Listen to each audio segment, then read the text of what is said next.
Right now at 5, a man is in custody after a shootout with police in Miami, Oklahoma. And we are hot and breezy today with thunderstorm chances increasing overnight. Details coming up.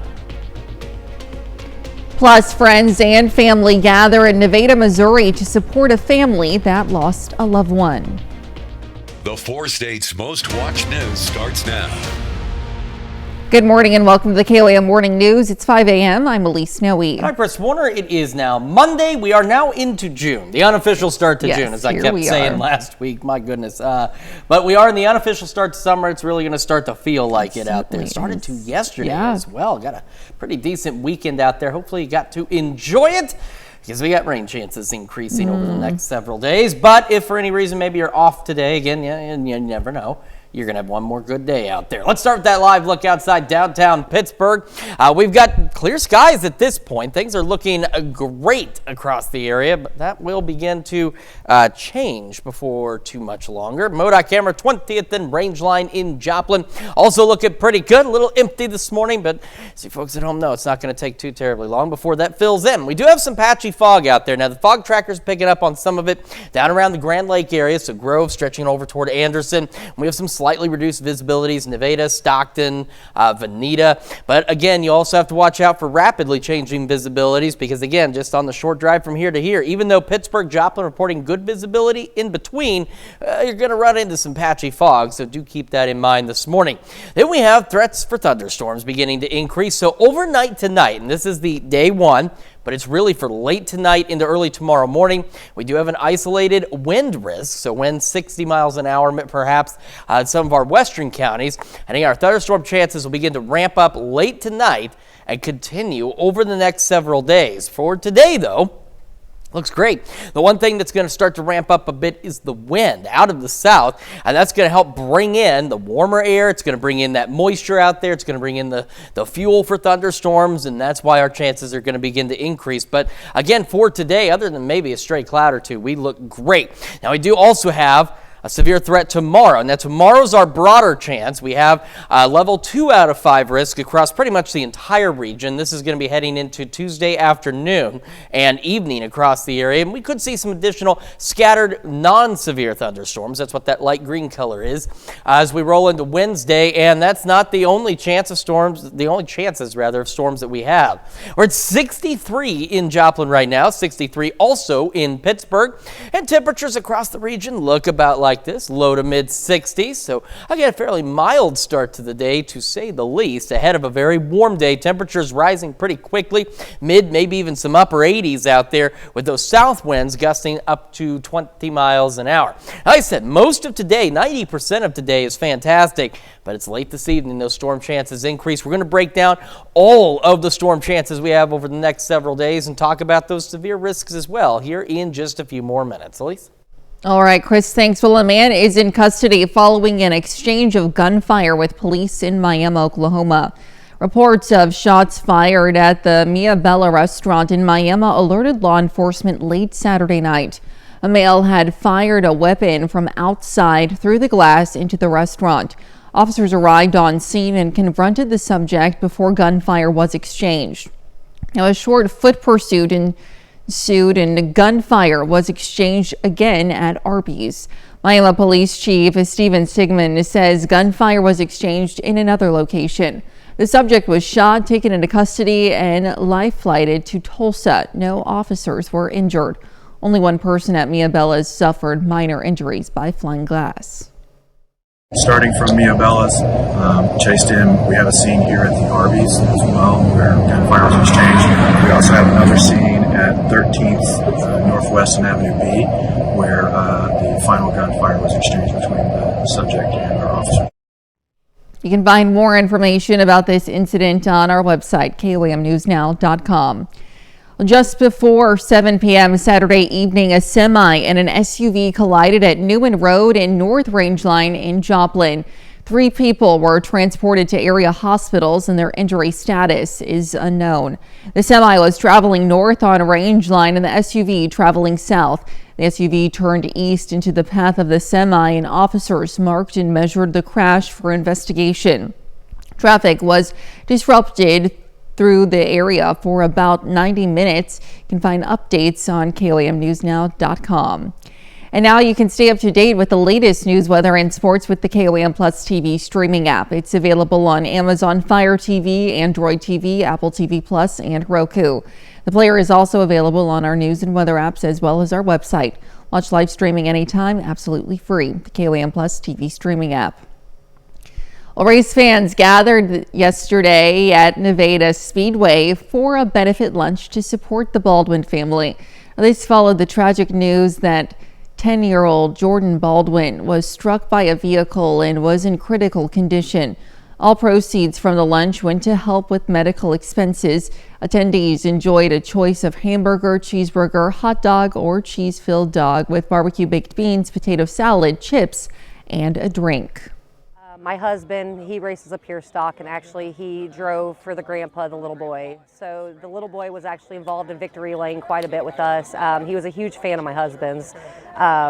He loved going there, so this kind of hit a different hole for us. So, we just wanted, as being family friends, we wanted to support them when they needed us the most. Organizers also held a cornhole tournament and a silent auction with items donated by the community and racers. An area nonprofit hosted a 5K run, walk, and roll to raise funds. KOAM's Mitch Adams has more. According to the Spinal Cord and Brain Injury Resource Center, around 300,000 Americans live with a spinal cord injury. The Live With It Foundation, a nonprofit based in Oswego, Kansas, hosts a wheelie fun run to raise money for people affected by spinal cord injuries. Here in Southeast Kansas, we are fortunate that we have a lot of people that live here that are willing to give of themselves to help other people.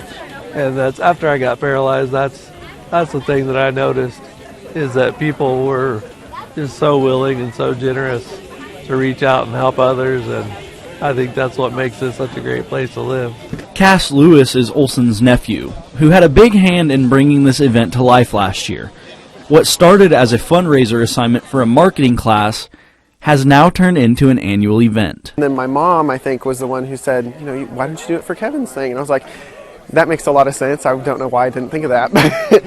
But yeah, and then we started debating on what to do and things like that. Eventually it turned into me running for an hour and people pledging a donation per lap that I took around the track, which was grueling. I was very tired. I wasn't in very good shape, so it was pretty bad for me. So this is a lot better just running a 5K. But yeah, it's awesome seeing this many people out here. It's crazy. The Live With It Foundation distributed around $30,000 in 2024 to help community members with spinal cord injuries. But Olson says it wouldn't be possible without the community and their contributions. It's really incredible. It makes me feel grateful, and makes me just feel as if that we're doing the right thing. On your mark, get set, go!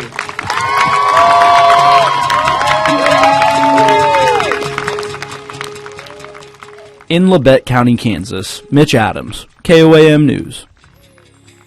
Around 100 people participated in Saturday's race. And that's a look at this morning's top stories and weather in our first 7 minutes coming up on the KOAM Morning News. At least 8 people are injured after an attacker used a makeshift flamethrower on people who were marching to support the Israeli hostages held in Gaza. And we have a warm and sunny day today. We'll have what to expect with Chris Warner in the Skywatch Weather Center. You're watching the KOAM Morning News. We'll be right back.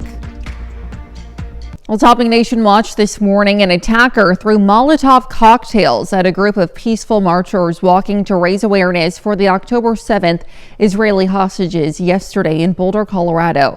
At least 8 people ranging in age from 52 to 88 were injured, with one person's injuries considered to be serious.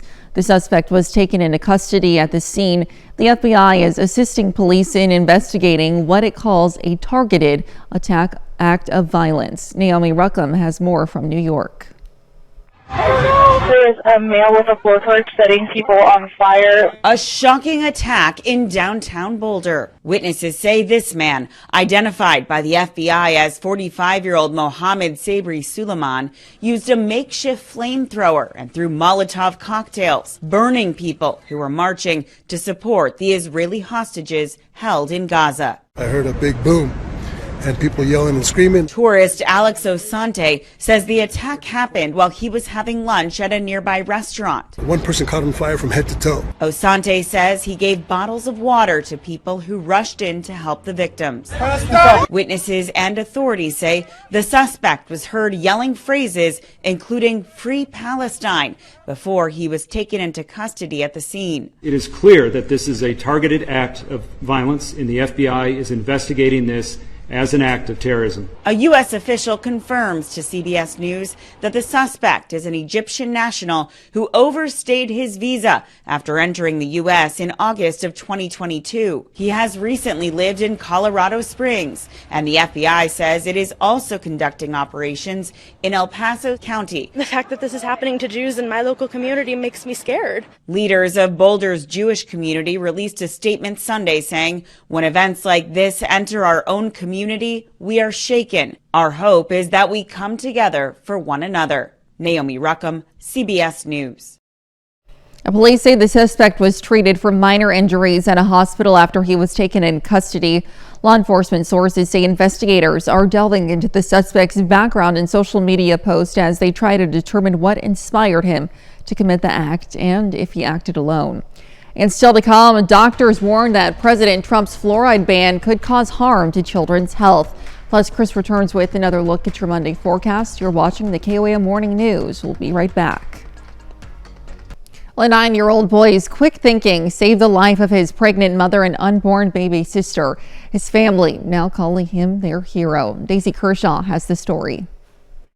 My mom could have died. On May 2nd, 35 weeks into her pregnancy, Hamilton mom Nikki Ware suffered a life-threatening complication. I heard this big thump. Son Oliver found his mom lying on the floor, unconscious. I was panicking, moving her back and forth. I was saying, "Mom, Mom." He'd just gotten home from school. Dad Jeff was still at work. I called 911. What's the address of the emergency? I was still just in disbelief. My mom was in the restroom and she just passed out. And I need your phone. I told her everything that was going on. She realized that I was just a kid. The caller is 9 years old. Is she awake right now? No, Is she breathing? Yeah. Okay. I'm just super nervous because she's pregnant. She's pregnant? Yeah. We're going to check her breathing together. We're going to do a test. You think you can do that for me? Yeah. I was mostly thinking to myself, I'll do anything just to wake my mom up. I want you to look at her chest, and I want you to say go every time that she takes a breath. Okay. Oliver staying by his mom's side until paramedics arrived. Are the police in there now? Yeah. Everything will be okay. You did a great job calling. The fact that he was able to pick up the phone, know what to do, who to get a hold, it was key. Doctors say high blood pressure caused Nikki to suffer multiple seizures, which could have cut oxygen flow to baby Riley. He had to save Mama and his sister, and that's what he did. To me, that's the definition of a hero. This big brother protecting his baby sister from day one. I've always wanted a sibling, and I was like, it's finally time. Good to know I got this guy here to look out. He's got all our backs. Well, Oliver credits the 911 operator and his grandmother for helping him keep calm through this scary situation. The fourth grader says he learned about what to do in an emergency from a class in school. Now let's head over to Chris for a quick look at the forecast. I got some patchy fog out there ahead of a warm and windy day and more storm chances, the latest when we come back.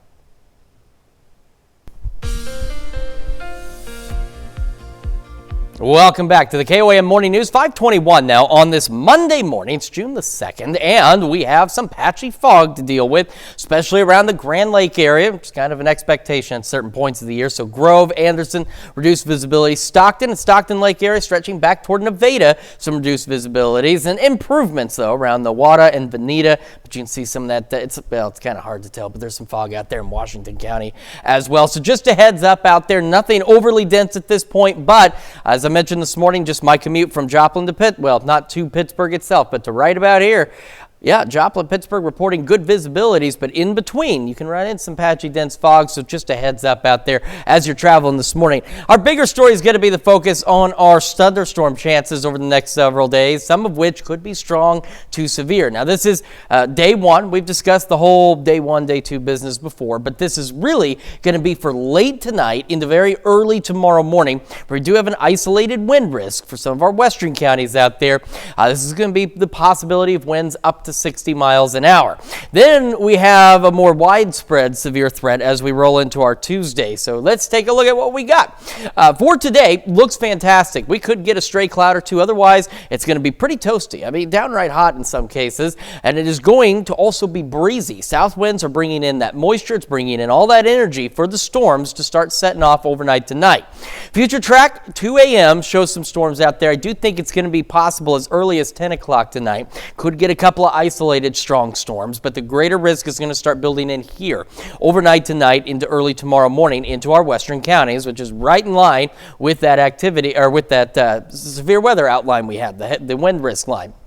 By the morning hours, getting closer to sunrise, there are scattered storms across the entire region, but at this time, our severe threat looks to drop a bit. But as we go later into the morning and the afternoon, some of these storms could potentially re-intensify. So that's 9 o'clock, and by noon, we have additional thunderstorms beginning to develop. And the later into the afternoon and evening we go, the more chances we have for some strong to severe thunderstorms. Eventually, again, initially, some of them somewhat even isolated at times, but they still could be strong to severe, but these ones kind of confining themselves up in our northern counties in southeast Kansas before we get a line of storms and maybe even a few ahead of it. So we've got to watch any storm development ahead of this line and this line itself for that potential for strong to severe thunderstorms as we go late tomorrow night into very early Wednesday morning. Now you're going to see that line just vanish. That's because one of the computer models doesn't go much further out than about 2 o'clock Wednesday morning, but it's got that possibility of a line of strong to severe thunderstorms, and these chances will give us a break a bit Wednesday before we see more. So here's what we're looking at tomorrow. We do have an isolated tornado threat across a good portion of the region, but the greater concerns at this point are going to be maybe some large hail, especially Elk, Chautauqua counties, and then over to the wind, the 60, 70 mile an hour wind gusts across the entire region as well. For today, though, again, sunny skies warming up quickly, 70 to start, near 80 by 11 o'clock this morning. Our highs today with those sunny skies into the mid, maybe even some upper 80s, south winds gusting to 20. Isolated thunderstorms by 10 become a little more scattered overnight, south winds gusting to 25, and very mild lows back into the 70s. And very quickly, thunderstorm chances will resume late Wednesday, carrying into Thursday, and they will continue scattered through Thursday all day into Thursday evening. Then we head into Friday and even into this upcoming weekend. We're looking at more showers and thunderstorms, some of which could be strong to severe. And as for Thursday, at least at this point, the severe threat to our west, but we'll have to see how that changes over the next several days. So thunderstorms, tomorrow is a possible alert day with that threat for strong to severe thunderstorms out there. Again, they'll continue through at least this weekend before we start to clear out by next week. Let's check your forecast. We're going to send it over to Elise now with Health Watch. All right, Chris, thanks. So the Trump administration's efforts to remove fluoride from drinking water will likely have serious harmful effects on oral health in children, according to a recent study in JAMA.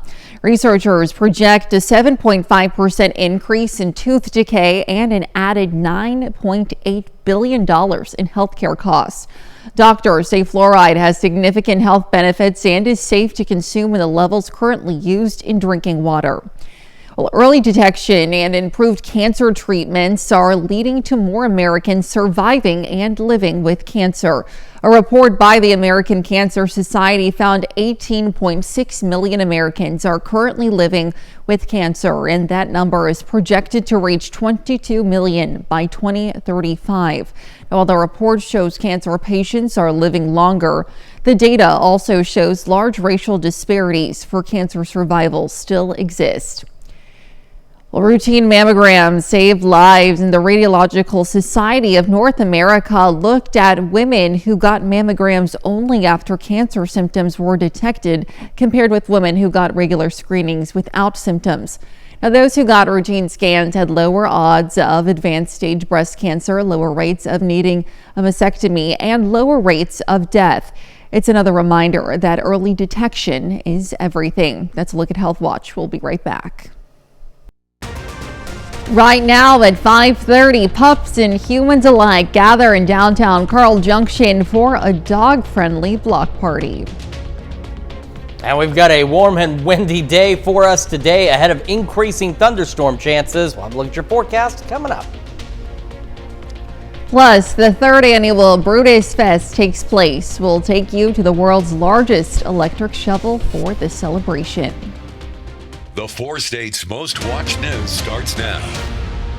Well, good morning and welcome to the KOAM Morning News. It's 5:30. I'm Elise Snowy. And I'm Chris Warner. It is Monday, June the 2nd, and we are trucking along, and it certainly did feel like June yesterday. It really did. You know, it was a nice welcome. I was, happy to feel the hot weather for once and have a clear sky. I'll say that much. It was pretty decent. Today's going to be a pretty decent day as well, just a bit on the breezy side. And then tonight, things will begin to change for us once again. But first, let's get through our Monday with that look outside downtown Pittsburgh. And there it is.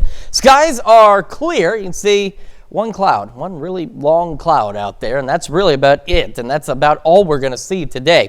MoDOT camera 20th and Range Line in Joplin looking good as well. A few folks out there getting their day underway, and fog tracker very quickly, again, especially around Grand Lake and around the Stockton Lake area and points west. We do have some reduced visibility, so keep that in mind, but also just watch out for some patchy fog in other areas because still got a lot of water out there. We got a lot of rain. We got a lot more rain on the way. In fact, we could see some strong to low-grade severe thunderstorms late tonight into early tomorrow morning. Right now, the primary concern is going to be with some gusty winds, maybe pushing 50, 60 miles an hour in the western half of our area, stretching into southeastern Kansas. So that's something to keep an eye on. But most of today, again, just about 90% of today is dry, warm, and breezy. Again, a stray cloud or two is possible. With these gusty south winds, though, not only are they bringing in the much hotter temperatures, they're also bringing in the moisture, the energy for these thunderstorms as we head through the afternoon and evening. I mean, take a look at 8 o'clock tonight. Look at how many 80-degree readings there still are at 8 o'clock tonight. It's going to be a very mild day, hot day, and mild night.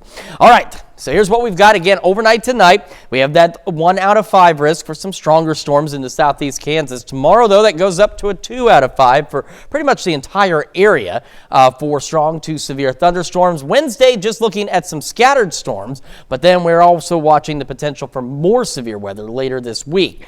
We're sitting at 63 in Joplin right now, 61 in Pittsburgh, and across the area, again, pretty decent start day, a little above average in some cases, low to mid 60s across the region. Again, our highs today on the toasty side, mid, maybe even some upper 80s, especially in our southern counties. Sunny skies with maybe a cloud or two, although south winds gusting upwards of about 20. As I mentioned, though, starting tonight, our thunderstorm chances ramp up for this week, and some of those could be strong to severe with a possible alert day for tomorrow. Details on all of that here in just a few more minutes. Elise?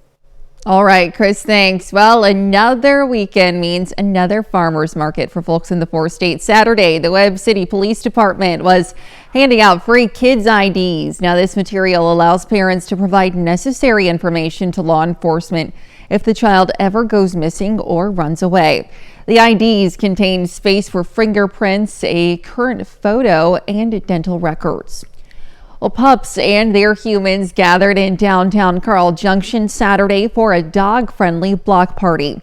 The party, hosted by Pups, a super neat dog boutique, had 15 vendors and the one and only doggy food truck, Holidays Trail Wagon. Now, prizes were available to those who attended, and not to mention all the pup-focused activities. I love seeing all the dogs and people coming out and celebrating their dog, just having fun with their dog, doing activities with their dog. That's the greatest thing. There's so many different breeds here, and we just got started, so it's been wonderful. The party also coincided with the Boutique du Bonker's 5th Friday sale. Well, the third annual Big Brutus celebration happened over the weekend, and it was expected to see a record turnout. Big Brutus is known for being the largest electric shovel that still exists.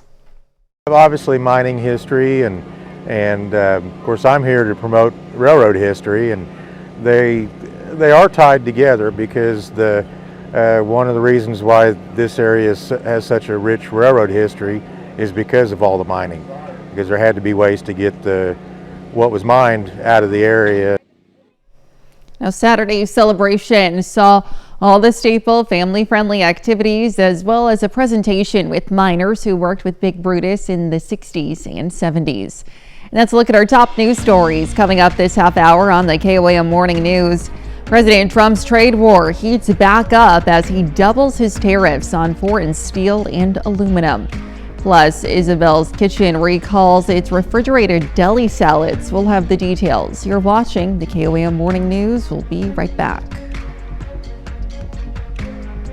In Consumer Watch this morning, President Donald Trump's trade war could be ratcheting up again this week. Friday, the president announced that tariffs on foreign steel and aluminum will double from 25% to 50% starting on Wednesday. This as he accuses China of breaking a recent agreement by withholding the export of rare minerals. This morning, a Chinese government spokesman said the accusations are groundless and vowed that Beijing will take forceful measures to protect its own interest. More fresh produce products are being recalled because they contain cucumbers that have been linked to a salmonella outbreak. Isabel's Kitchen is recalling refrigerated deli salads sold under its name, as well as under the names King's and Maple Avenue Foods. Supreme Produce is also recalling multiple grab-and-go salad and veggie pack products, which were mostly distributed by Kroger and affiliated retailers. The FDA says consumers should throw away the impacted products. And Disney's live-action Lilo & Stitch is now the second highest grossing film of 2025 in the U.S., topping the weekend domestic box office again with $63 million. The film has grossed more than $280 million in North America so far, putting it behind a Minecraft movie. Mission Impossible: The Final Reckoning was second with over $27 million. Karate Kid Legends debuted at third with $21 million. Americans love their pets, and it's easy to think a carefree pup or napping kitten is sheltered from economic concerns like inflation and tariffs. But new data finds pet owners have felt a squeeze recently. Karen Kafa has the details from Washington.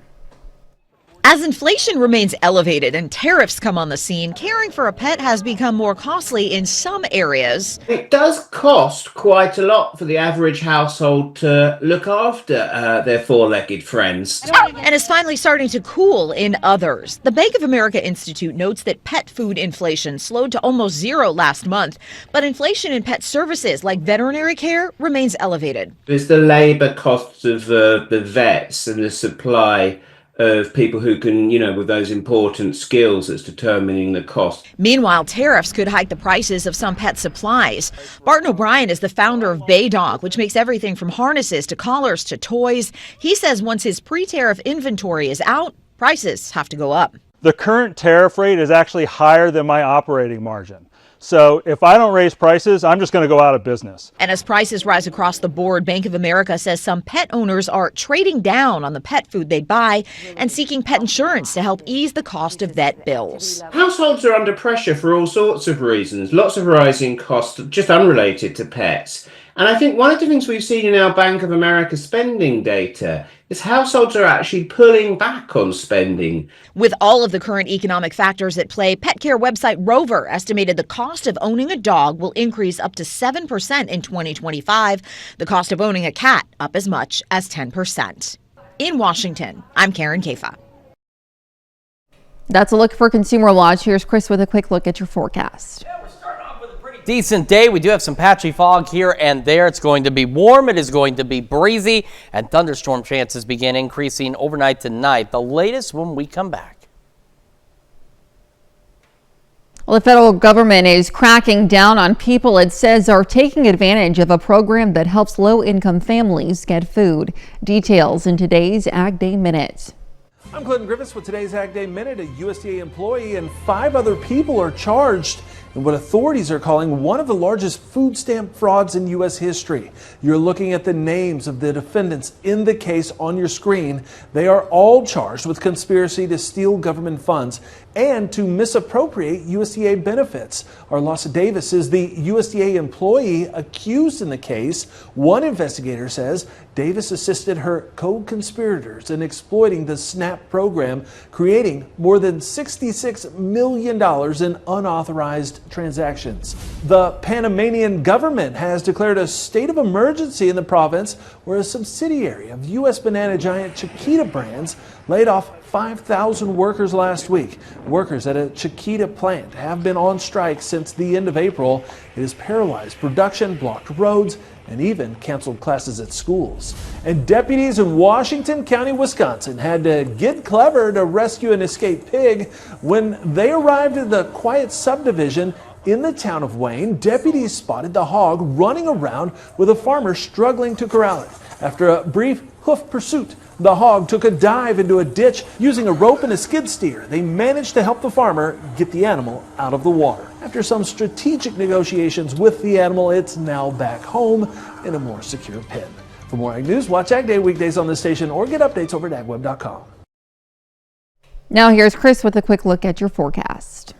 Yeah, we're continuing to monitor the possibility for some strong to severe thunderstorms over the next few days, starting late tonight. So we don't have any tornado or hail areas highlighted at this point, but we do have an isolated wind risk for parts of southeast Kansas. Again, late tonight into the overnight hours, we could see some storms with 50 to 60 mile an hour winds. And as we roll into our Tuesday, that threat becomes a little more widespread and goes up just a bit. Now for today, the majority of this day is pretty decent. We're looking at sunny skies, maybe a cloud or two, gusty south winds, and temperatures getting pretty darn toasty out there, especially our southern counties could get close to 90 as we head into the afternoon. But all of this wind, all of this warm air, all of this moisture is helping set the stage for increasing shower and thunderstorm chances overnight tonight. I do believe at least by 10 we could get an isolated shower storm. Doesn't look to be anything too crazy at that point, but as we go overnight tonight, thunderstorm chances will begin to increase, and some of these could be strong to severe. Now as we head towards sunrise tomorrow, now we've got this mess of scattered showers and thunderstorms, so our severe threat, at least for a bit, will drop off. And you can see we're also still pretty mild through the morning. But as we go into the mid-morning hours and into the afternoon, see these storms, now they're trying to re-intensify. And some of those could be strong to low-grade severe by as early as 9 o'clock in the morning. And then we'll see additional, initially scattered or even in some cases isolated shower and thunderstorm development across the area by noon. And before too much longer, as we roll into the afternoon, by about 5, 6 o'clock in the evening, we're going to start to see more showers and storms. And we could get some storms ahead of the line of storms that's expected late tomorrow evening. If we do, we want to watch those just as closely as we watch this line, because that's when our chances for the strong to severe thunderstorms begin to ramp up as we go through the evening, late evening, and early overnight hours. Now again, you see this line of storms right here and how it just kind of stopped. That's because unfortunately this one piece of data stops at 1 o'clock Wednesday morning. It only goes that far right now, but it is still suggesting that we want to watch for that possibility of a line of storms. So here in a second, it will suddenly vanish, but we're still looking at that line of storms and the possibility of storms ahead of that line as we go into early Wednesday morning. And then most of our Wednesday, we start to dry out a bit. You can see we're a little cooler, and then thunderstorm chances begin to return by late Wednesday. So heading into tomorrow, we do have an isolated tornado threat across a good portion of the area. That risk is pretty low, but it's there, unfortunately. But the greater concerns are going to be, at least for some of us, for large hail, so quarter size or larger hail. And then we have the yellow area. This is 2 out of 5 risk for the wind concerns, where we're talking about 60, 70 mile an hour wind gusts with these storms rolling into tomorrow evening. All right, so clear skies again today. 70 to start, near 80 by 11 o'clock this morning, with that southerly wind bringing bringing in that warm air, we do warm up pretty quickly. Again, mid-80s for most of us, maybe even some upper 80s. South breeze gusting upwards of 20. South winds tonight, non-thunderstorm winds, still gusting to 25. And those thunderstorm chances will begin to increase overnight and back down to about 70 for our low. So here we go, Wednesday evening, along and south of I-44, we start to see more shower and thunderstorm chances. Initially, they're confined, but overnight and into our Thursday, we'll start to see more scattered showers and thunderstorms pushing across the area. And by the time we get into early Friday morning, you can see we've got more thunderstorms. And at this point, we don't have a risk area for Friday highlighted, but we are again getting those signals that some of these storms through Friday could also be strong, possibly severe. These, unfortunately, look to continue into the weekend as well. Now, also keep in mind that the future track here is painting the areas where storms could be. It's not a giant area of rain, but it is something we want to monitor, especially if you have weekend plans. I know the monster truck's coming to Miami this Friday, and we have those thunderstorm chances out there. So just keep an eye on everything. And again, at this point, the only thing we have is for Thursday out to our west. We do have a severe risk area highlighted, so we'll have to see if that changes, expands, or starts to include any part of our area as well. But we, again, are going to have those thunderstorm chances guaranteed through at least this weekend pretty much. And again, some of them in between could be strong to severe. That's why tomorrow we do have that possible alert day, and we'll keep an eye on that for you. Otherwise, storm chances through the weekend. Temperatures pretty close to average, maybe a hair above or a hair below. And then next week, we'll get an opportunity to dry back out. Let's check your forecast. We're going to send it over to Elise now with sports. All right, Chris, thanks. Well, the Joplin Outlaws closed out their series against the Piney Woods Timber Hogs last night, and Joplin looks for the sweep, riding a 4-game win streak. The Outlaws looking for the sweep over the Timber Hogs and their 5th straight win. First inning, Ty Zazardik strikes out the beer batter of the game. So that's $2 beers for everyone in attendance. Now, bottom of the first, Outlaws have bases loaded with no outs, and Finn Kayla draws the walk to bring in Joplin's first run of the day. The Timber Hogs pull their starting pitcher down 2-0 after he only recorded 1 out. And they bring in a female pitcher, Remy Shaber, with the bases loaded, and she proves that girls can play baseball. And she strikes out Blake Wilson and gets out of the jam. But in the second, Piney Woods ties it up at 2. And here's Zardnik striking out this batter, looking to get out of the inning. Bottom of the inning, Luke Graham takes Shaber deep to left, and it's back to the wall, and Graham races all the way to third for the triple. The Outlaws score 2 more in the second to make it 4-2, but they keep it going in the third, and Sam Slodge pulls this ball down to the right field line, and now it's 6-2 Joplin. Later in the inning, Mark Ross sneaks this ball under the third baseman's glove, and another run comes home, and now it's 9-2. Outlaws. Joplin wins this one in a landslide 15-5, and that makes 5 in a row for the Outlaws. Well, in the major leagues, the Royals and Cardinals look to close their series strong before their off days today. Now, first up, the Royals take the series against the division leader Tigers.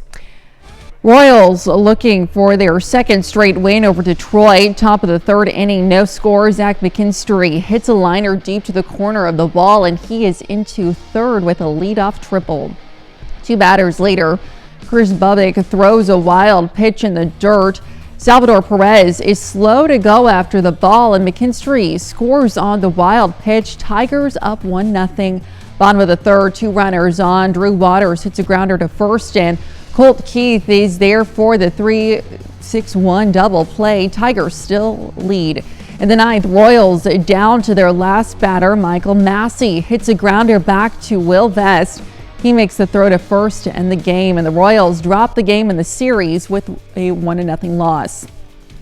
The Cardinals take on the Rangers looking to win the series. First inning, no score. Wilson Contreras lines the Jacob Degram pitch through the hole for a single. 1 run scores. Cardinals up 1-0. But in the second, Josh Smith lines one off Eric Fitty for a double. 2-run score. Rangers quickly take the lead. It's 2-1. 5th inning, same score. Jacob Degram settles in. He strikes out Lars Nootbaar swinging, Then in the 6th, Ivan Herrera goes down swinging. DeGrom finishes with only 1 earned run allowed. 8th inning, Jake Berger lines this pitch for a double. 1-run score. Rangers lead 4-1. Later in the inning, Josh Smith takes Rodri Munoz deep for a 2-run home run to extend the lead to 7. So the Rangers blow out the Cardinals 8-1 in the series finale. That's a look at sports. We'll be right back.